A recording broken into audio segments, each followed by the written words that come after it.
이름만 들으면 누구나 아는 그 세계적인 명품 브랜드 샤넬의, 자매님도 참 좋아하시는 브랜드로 알고 있어요. 그 샤넬의 창립자인 코코 샤넬이 이런 말을 했다고 합니다. 사람들을 겉모습으로 판단하지 마세요. 그러나 이것을 아세요. 사람들은 당신을 겉모습으로 판단할 것입니다. 동의하시나요, 여러분? 소개팅이 있다거나 데이트를 할 때, 혹은 사업하시는 분들 사업적으로 중요한 미팅이 있을 때, 우리는 그날이 오기 훨씬 전부터 무엇을 입을까? 나를 어떻게 보이게 할까? 만나는 때와 장소, 또 어떤 사람을 만나는지, 어떤 상황에 내가 가는지, 그리고 오늘 같은 이런 날씨에는 날씨까지 고려해서 우리가 무엇을 입을지, 옷 입는 걸 신경 쓰실 겁니다. 우리 어렸을 때 그 소풍 가기 전날에, 혹은 또 여행을 가기 전날에 어떤 옷을 챙겨가야 할지, 사진이 이쁘게 나와야 되는데 하면서 옷을 넣었다가 뺐다가 하면서 짐을 챙겨본 경험이 모두 있으실 것입니다. 오늘도 여러분 마찬가지로 여러분 집에서 이 자리에, 예배드리는 자리에 나오기 위해서 아마 옷을 신경 써서 입고 나오신 것 같아요. 저도 나름 준비를 하고 왔습니다. 사실 저는 추리닝이 편하고 티셔츠가 편하지만 예배를 위해서는 더운 날씨에도 불구하고 자켓을 입고 넥타이를 합니다. 하나님 앞에 예배하러 나오는 저의 자세, 그리고 앞자리에 선 사람으로서 성도님들을 대하는 저의 태도가 나오는 것이기 때문에 그렇습니다. 제가 귀국하고서 제 눈에 가장 돋보인 분이 바로 임진구 형제님이세요. 제가 미국에 다녀오니까 매주 이렇게 정장을 하고 예배 오고 계시는데 여러분 너무 멋있지 않습니까? 정말 제가 항상 보고 있습니다. 이처럼 우리가 중요한 날, 중요한 사람을 만날 때 우리는 나름대로 그 준비를 하지요. 하지만 우리가 중요한 것은 데이트를 할 때 내 외모보다도 상대방을 편하게 해줄 수 있는 매너가 먼저 준비되어야 할 것이고요. 비즈니스 미팅을 한다면은 말끔한 겉모습도 중요하지만 그 사업의 합의를 이끌 수 있는 확실한 아이템과 또 거래를 성립할 수 있는 그 거래처를 설득시킬 수 있는 그 설득력을 갖춰야 할 것이고요. 그리고 예배를 드리러 나올 때도 단정하고 멋진 의상보다도 하나님을 예배하기에 합당한 심령과 마음으로 나와야 하지 않을까요? 외형보다도 우리가 더욱 중요하게 준비해야 할 것들이 있다는 것입니다. 여러분은 오늘 어떤 마음으로, 어떤 준비된 모습으로 하나님을 예배하러 나오셨나요? 물론 오늘 우리는 살아계신 하나님을 예배하러 이 자리에 모여 있고, 또 우리 예배 중에 하나님께서 임재하셔서 오늘 우리들의 예배를 받으시고 각자에게 그 허락하신 은혜를 부어주실 것을 믿습니다. 하지만 그뿐 아니라 우리는 언젠가 여기 있는 모두가 하나님 앞에 서게 되는 날이 올 거예요. 우리가 매주 암송하고 있는 요한일서 3장 2절의 말씀과 같이 우리 구주이신 예수 그리스도를 얼굴을 대하여 만나는 날이 올 것입니다. 아마도 그날은 우리가 이 땅에 태어난 날과 마찬가지로 인생에서 가장 중요한 날이 될 겁니다. 그날이 언제라고 우리가 확언은 못하지만 그때가 언제가 된다 할지라도 우리가 주님을 만나게 된다면 여러분은 어떤 모습이고 싶으세요? 여러분은 준비가 되어 있으시나요? 그날이 우리의 인생에서 가장 중요한 날이라면 우리는 어떻게 준비되어 있어야 할까요? 오늘 우리는 베드로후서 3장의 말씀을 통해서 그 질문에 대한 대답을 함께 찾고자 합니다. 우리 다 같이 자리에 잠깐 일어나셔서 베드로후서 3장 말씀을 함께 보시겠습니다. 하나님 말씀에 대한 공경의 의미로 잠시 자리에 일어나셔서 베드로후서 3장 말씀을 함께 보시겠습니다. 베드로후서 3장 1절부터 18절까지의 말씀이고요. 우리가 18절 말씀은 한 목소리로 함께 읽겠습니다. 제가 그럼 1절부터 말씀 받들어 읽겠습니다. 사랑하는 자들아, 내가 이제 이 둘째 편지를 너희에게 쓰노니 이 둘로 너희 진실한 마음을 일깨워 생각하게 하여 곧 거룩한 선지자의 예언한 말씀과 주 되신 구주께서 너희의 사도들로 말미암아 명하신 것을 기억하게 하려 하노라. 먼저 이것을 알지니 말세에 기롱하는 자들이 와서 자기의 정욕을 쫓아 행하며 기롱하여 가로되 주의 강림하신다는 약속이 어디 있느뇨? 조상들이 잔 후로부터 만물이 처음 창조할 때와 같이 그냥 있다 하니 이는 하늘이 옛적부터 있는 것과 땅이 물에서 나와 물로 성립한 것도 하나님의 말씀으로 된 것을 저희가 불어 잊으려 함이로다. 이로 말미암아 그때 세상은 물의 넘침으로 멸망하였으되 이제 하늘과 땅은 그 동일한 말씀으로 불사르기 위하여 간소하신 바 되어 경건치 아니한 사람들의 심판과 멸망의 날까지 보존하여 두신 것이니라. 사랑하는 자들아, 주께는 하루가 1000년 같고 1000년이 하루 같은 이 한 가지를 잊지 말라. 주의 약속은 어떤 이에 더디다고 생각하는 것 같이 더딘 것이 아니라 오직 너희를 대하여 오래 참으사 아무도 멸망치 않고 다 회개하기에 이르기를 원하시느니라.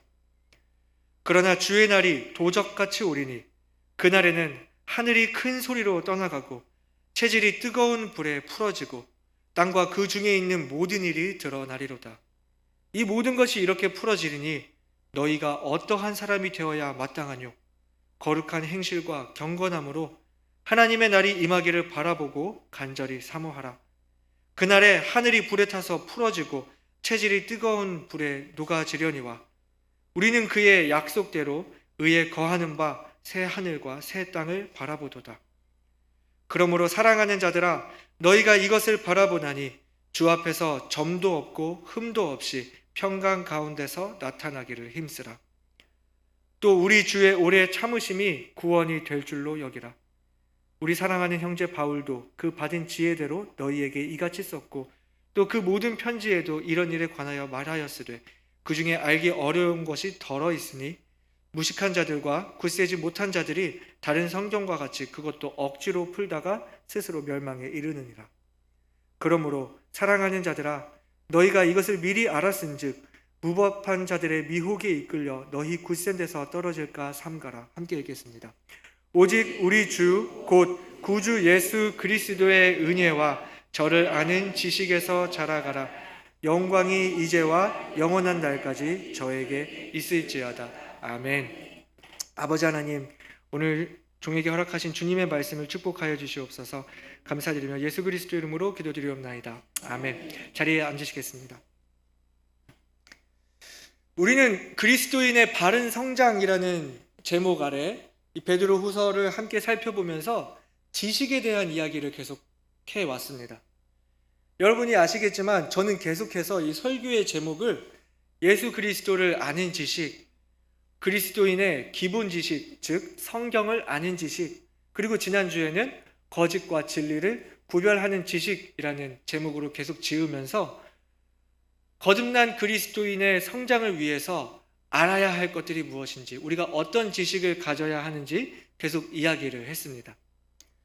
오늘 우리가 읽은 3장에 와서 보니까 이 사도 베드로는 1절에서 사랑하는 자들아, 내가 이제 이 둘째 편지를 너희에게 쓰노니 라고 말하면서 이 베드로 후서의 기록 목적을 밝히면서 그동안 써왔던 이 편지의 내용을 정리하고 그 마지막 권면을 남기는 것을 보게 됩니다.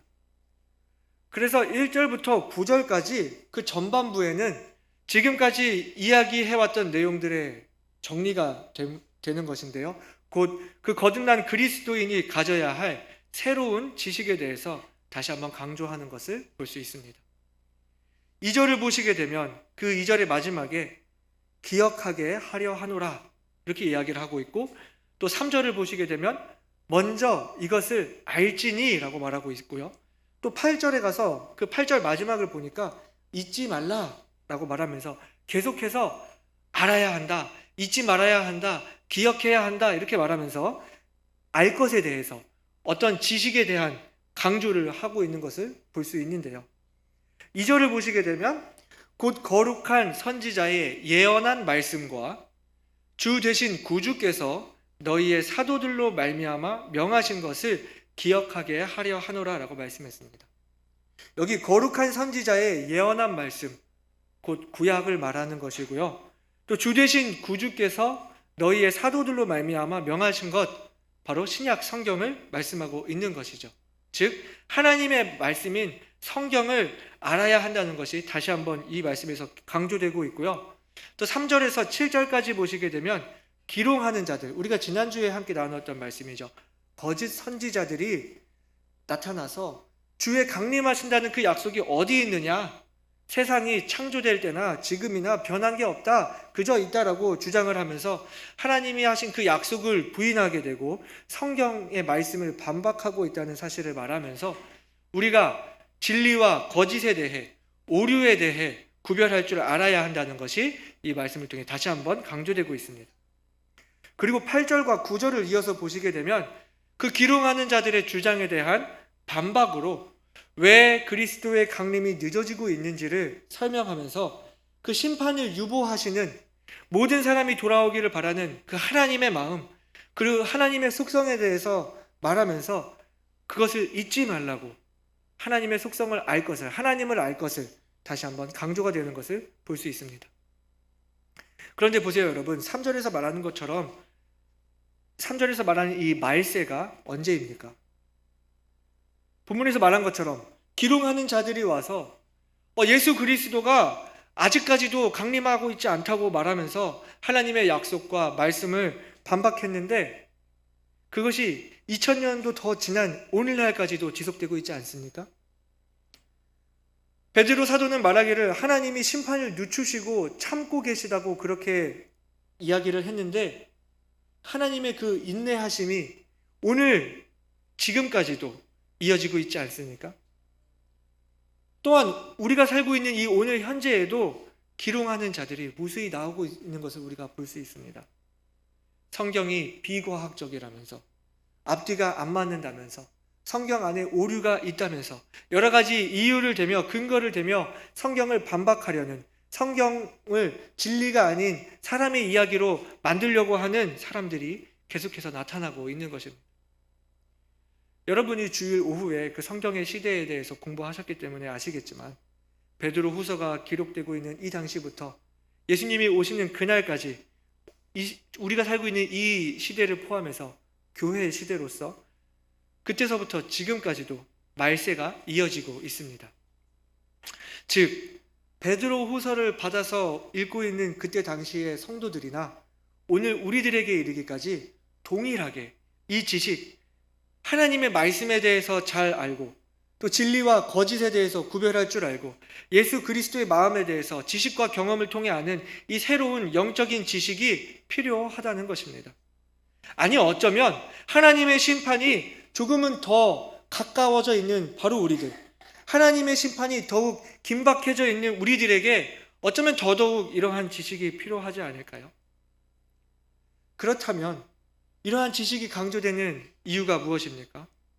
오늘 우리가 읽은 본문 후반절에서 말하듯이 바로 그것이 주님의 날을 예비하는 것이 되기 때문이라고 본문은 말하고 있습니다. 오늘 본문 후반에서는 이야기하기를 하나님이 마지막 날을 예비하고 계시다고 합니다. 하나님이 마지막 날을 예비하고 계시다고요.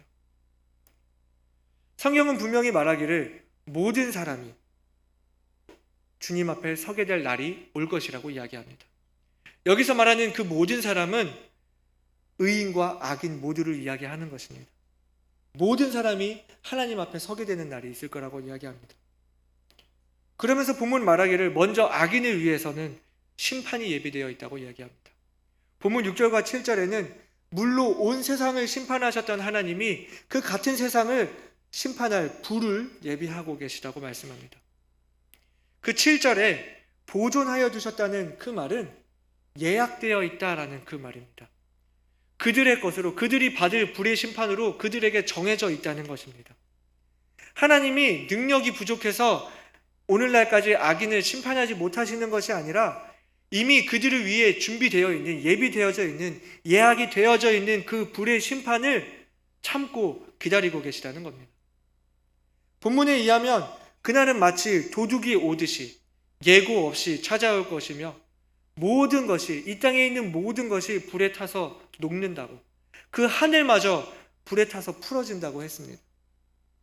우리가 지금 발붙이고 있는 이 땅이 모두 타버릴 것입니다. 그 열기가 얼마나 뜨거운지 체질이 불에 타 풀어진다는 표현을 본문에 2번이나 하고 있는데요. 여기서 말하는 그 체질이라는 것은 이 지구상에 존재하는 모든 물질을 이야기합니다. 그것이 의미하는 바가 뭘까요? 그때는 피할 곳이 없다는 것입니다. 이 땅에 예비해 놓은 그 어떤 안전하다고 하는 처소도 주님의 심판으로부터 안전하지 못할 것입니다. 그에 반해서 하나님께서는 의인을 위해서는 새 하늘과 새 땅을 예비하고 계십니다. 우리가 지금 밟고 있는 이 땅은 불에 타서 녹아서 없어져 버릴 것이지만 믿는 우리들은 하나님이 새로 지은 새 하늘과 새 땅에 입주하게 될 것입니다. 여러분, 이 사실을 한번 깊이 생각해 보시기 바랍니다. 하나님이 준비하시는 새 하늘과 새 땅은 과연 어떤 곳일까요? 제가 유학 생활을 하면서 해외에 나가 있으니까 나름대로 방학 될 때마다, 시간이 날 때마다 최대한 여행을 많이 다니면서 멋진 곳들을 방문하려고 했는데요. 덕분에 유명한 도시들, 대도시들을 많이 방문할 수 있었고 정말 멋있는 곳들을 많이 방문할 수 있었거든요. 그러면서 제가 그 미국의 그 수많은 고층 빌딩들 혹은 역사적인 건물들을 보면서 오랜 시간 동안 설계되고 오랜 시간 동안 차곡차곡 그 지어진 건물들을 보면서 그 대한민국의 순식간에 지어지는 그 아파트들과는 비교할 수 없는 그 웅장함과 아름다움을 느낄 수 있었습니다. 하지만 그 멋있는 웅장한 건물들도 하나님이 만들어 놓으신 그 거대한 자연을 보게 됐을 때 아무리 사람이 크고 거대하고 웅장하게 만든 것이라고 해도 비교할 수 없는 감격이 그 자연을 통해 느껴지는 것을 제가 경험을 했습니다. 그런데 그런 하나님이 2000년 전에서 뿐만 아니라 지금 오늘날에 이르기까지도 계속해서 설계하시고 디자인하시고 준비하시고 계시는 그 새 하늘과 새 땅, 우리가 가게 될 새로운 도성은 과연 어떤 곳이겠습니까, 여러분? 제가 이 자리에서 말로 어떻게 표현할 수 없는 그 장엄함이 있지 않겠습니까? 하나님이 디자인하셨다면요? 하나님이 짓고 계시다면요? 지금 2000년이 넘는 이 시간 동안 하나님이 준비하고 계신 하나님의 작품이라면요? 그것이 어떻겠습니까, 여러분? 제가 지금 무엇을 이야기하려고 하냐면요, 하나님이 드디어 우리 사람들 앞에 드러나게 되는 날, 우리 사람들을 만나는 날을 위해서 하나님도 준비하고 계시다는 겁니다. 악인은 악인대로 그들이 받을 심판을 하나님이 준비하고 계시고, 의인은 의인대로 우리에게 주실 그 새 하늘과 새 땅을 하나님이 준비하고 계시다고요. 이 사실이 우리에게 말해주는 것은 무엇입니까? 하나님께서도 우리와의 만남을 위해 그렇게 준비하고 계시다면 우리들도 그날을 준비해야 한다는 것입니다. 여러분, 11절을 볼까요? 이 모든 것이 이렇게 풀어지리니 너희가 어떠한 사람이 되어야 마땅하뇨? 거룩한 행실과 경건함으로 하나님의 날이 임하기를 바라보고 간절히 사모하라 라고 말하고 있습니다. 하나님의 날이 임하기를 바라보고 간절히 사모하라. 여기서 그 바라본다는 그 말은 단순히 지켜보면서 기다리고 기대하는 것 그 이상으로 그것을 찾고 내 삶 속에서 추구한다는, 그것을 쫓는다는 의미를 가지고 있습니다. 그리고 간절히 사모한다는 말은 그 원어적인 의미를 볼 때 사모한다는 그 말은 서두르다, 노력하다, 애쓰다, 그것을 재촉하다라는 의미를 가지고 있습니다. 즉 우리들의 삶에서 하나님의 날이 임하기를 바라면서 하나님의 날을 만날 것을 기대하고 고대하면서 단순히 바라기만 하는 것이 아니라 우리들의 삶 속에서 실제로 그날을 추구하며 살고 그날을 맞이할 준비를 하라는 것입니다.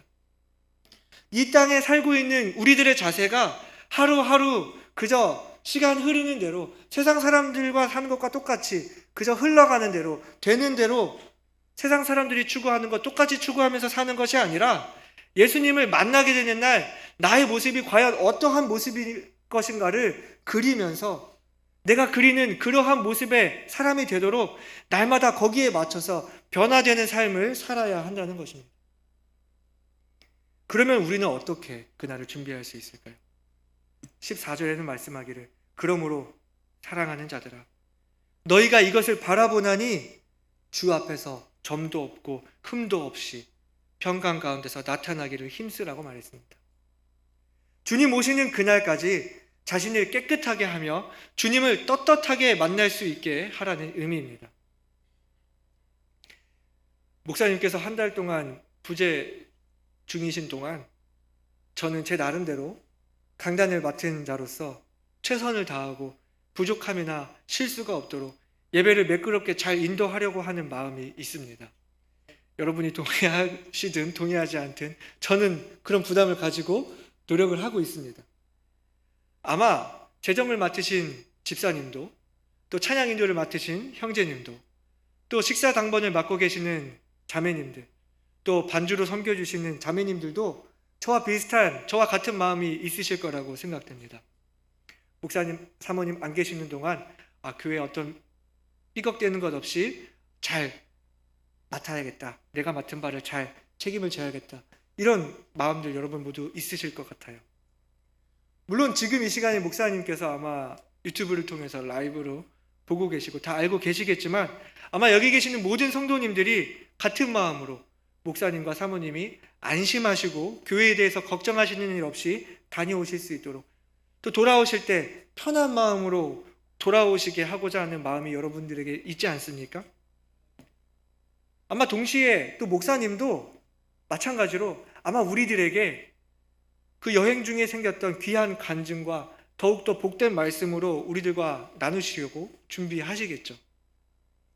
이러한 관계와 같이 우리들이 이 땅에 살 동안 주님께서 우리에게 그 부탁하신 일들을 흠없이 감당하고 온전히 이루어서 주님께 다시 돌려드릴 수 있어야 한다는 것입니다. 또한 15절에는 우리 주의 오래 참으심이 구원이 될 줄로 여기라 말씀하고 있습니다. 하나님이 심판을 늦추고 있는 것이 바로 우리들에게는 내가 회개할 수 있는 기회, 내가 전도할 수 있는 기회, 주님의 재림을 재촉시킬 수 있는 기회, 내가 지금 나에게 주어진 이 삶을 한번 주님을 위해 살아볼 수 있는 새로운 삶의 기회가 된다는 것입니다. 그때가 언제인지는 알 수 없어도 아직 주님이 오시지 않았다면 주님이 오시기 전 오늘 우리에게 허락된 지금 이 시간들은 주님께서 우리에게 허락하신 너무나 귀한 기회의 시간이라는 것입니다. 우리에게 주어진 이 시간이 마냥 주어지는 시간, 매일매일 계속해서 공짜로 주어지는 시간이 아니라 우리에게 한정되어 있는 시간인 것을 알게 된다면 우리는 이 시간을 다루는 이 우리들의 자세가 달라져야 할 것입니다.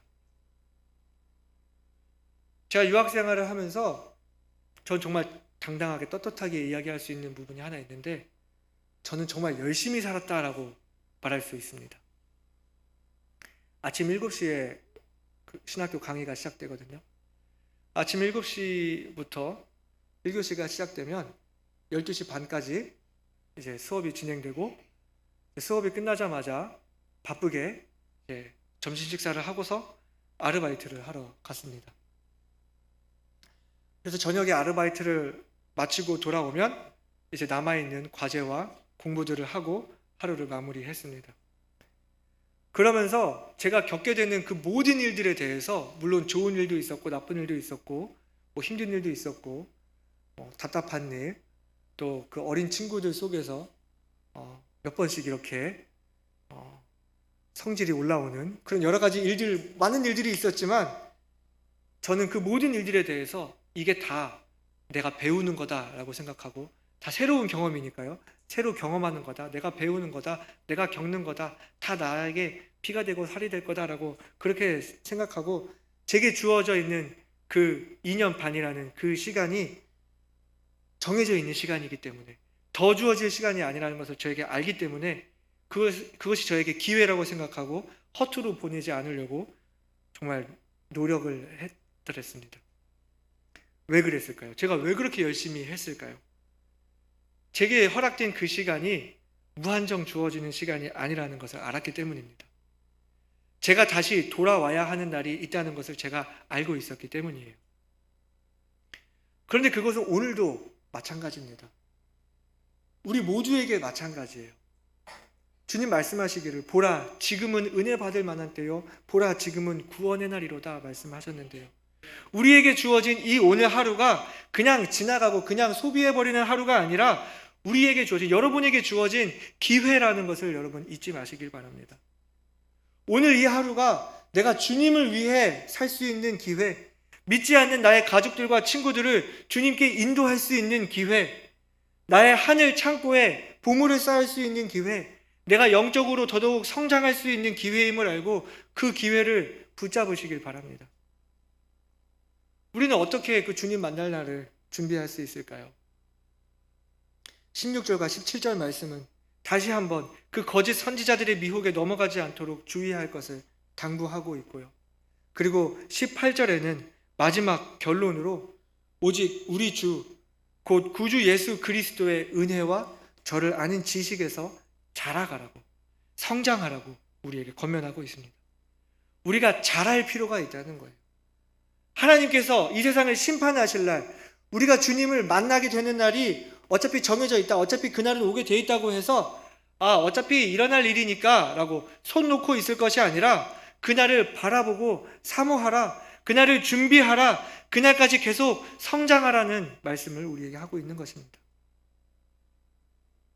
여기 학생이 있죠. 학생으로서 공부를 열심히 하는 것이 당연하지만 그것보다도 내가 정말 누구인지, 내가 하나님 앞에서 어떤 사람인지, 내가 나에게 주어진 나의 인생을 무엇을 위해서 살아야 하는지, 내 인생이 무엇인지를 생각해 보시길 바랍니다. 내 인생의 진짜 주인이 누구인지를 알아야 합니다. 학교 공부해야 한다고, 학원에서 내려준 그 숙제 해야 한다고 주님을 아는데 게으르게 되지 않기를 바랍니다. 그리고 우리 학생들을 키우는 부모님들께도 당부를 드립니다. 아이들이 공부한다고, 학교 공부한다고 주님에 대해서 알지 못하는 것에 대해서 방치하지 마세요. 우리 어른들께도 말씀드립니다. 먹고 사는 문제가 전부가 아닙니다. 아마 이 자리에 대부분 저보다 인생을 오래 사신 분들이 많이 계세요. 지금까지 삶을 살아오시면서 여러 번의 그 인생의 크고 작은 기회들을 마주치셨을 거고, 아마 그 중에는 그 기회를 잡아본 경험도, 그리고 아주 좋은 기회를 놓쳐본 경험도 있으실 겁니다.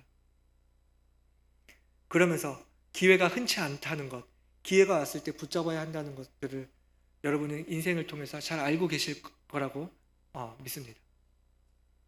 바로 오늘이 주님께서 우리에게 주신 가장 중요한 기회인 것을 잊지 마시고 그 기회를 놓치지 마시길 바랍니다. 아직도 이 세상에는 구원 받았지만 성장에는 관심이 없는 사람들이 많이 있습니다. 구원 받았지만 영적인 것에 관심이 없고 여전히 세상에 관심 많은 사람들이 많이 있습니다. 구원 받았지만 교회에는 관심이 없고 영적인 일에는 관심이 없고 오직 자신에게만 관심이 많은 사람들이 많이 있습니다. 구원 받았지만 다른 사람의 영혼에 대해서는, 전도에는 관심이 없는 사람들이 많이 있습니다. 우리 중에 이러한 사람이 없기를 바랍니다. 우리들의 삶이 어디로 향해 가는지를 안다면 우리들의 오늘 삶의 모습은 달라져야 합니다. 사랑하는 성도 여러분, 여러분은 주님을 만나게 될 그날을 바라보고 계시나요? 여러분은 그날이 오기를 진심으로, 진정으로 사모하고 계시나요? 여러분은 주님을 만날 준비가 되어 있으시나요? 우리 구주 예수님의 은혜와 저를 아는 지식이 날로 늘어가고 계시나요? 여러분은 예수님을 닮아감으로 정말 성장하고 계시나요? 제 미국에서 만난 친구 중에 정말 친하게 지낸 친구가 한 사람 있는데, 아무래도 미국이란 나라는 단일 민족이 아니다 보니까 여러 출신의 사람들이 가정을 이루고 살다 보니까 정말 다양한 모습들의 자녀들이 한 부모 아래서 나옵니다. 그래서 제 친구도 사형제인데요, 형제가 다 달라요. 같은 부모 아래서 나왔는데 머리 색깔이 다 다르고요, 눈 색깔이 다 다르고요, 외모가 다 달라요. 어떤 친구는 갈색 눈, 둘째는 검은색 눈인데 넷째는 눈 색깔이 파래요. 한 부모 아래서 나왔는데 이렇게 달라요. 그래서 그냥 외모만 놓고 봐서는 절대 이들이 형제일 거라고 상상할 수가 없는 그런 너무나 다른 외모들을 가지고 있는데요. 그런데 그 형제들을 한 곳에 모여 있는 것을 보면요, 누가 봐도 저들이 형제라는 것을 알 수 있는데요. 어떻게 알 수 있냐면요, 그 친구들이 서 있는 그 특유의 자세가 있어요. 주머니에 손을 넣고 골반을 빼고 이렇게 서 있는 이 똑같은 자세로 그 사형제가 서 있고, 그 특유의 씩 웃는 표정이 있거든요. 내 형제가 외모는 다 다른데 똑같은 자세와 똑같은 얼굴 표정을 그렇게 하고 있으니까 누가 봐도 저거 형제네 알 수 있어요. 그리고서 제가 그 친구의 아버지를 볼 기회가 있었는데, 그 아버지가 똑같이 그 자세와 그 서 있는 자세와 그 미소를 하고 계시더라고요. 그래서 이것이 정말 가족이구나, 이것이 피구나 하는 것을 느꼈는데요. 유전적으로는 분명히 서로 하나도 안 닮았는데 서로 같이 생활하고 부딪히면서 서로 닮아가니까 그렇게 똑같아지는 것을 제가 더 한국에서뿐만 아니라 제가 그 다양한 그 인종 속에서 더 확실하게 확인할 수가 있었습니다.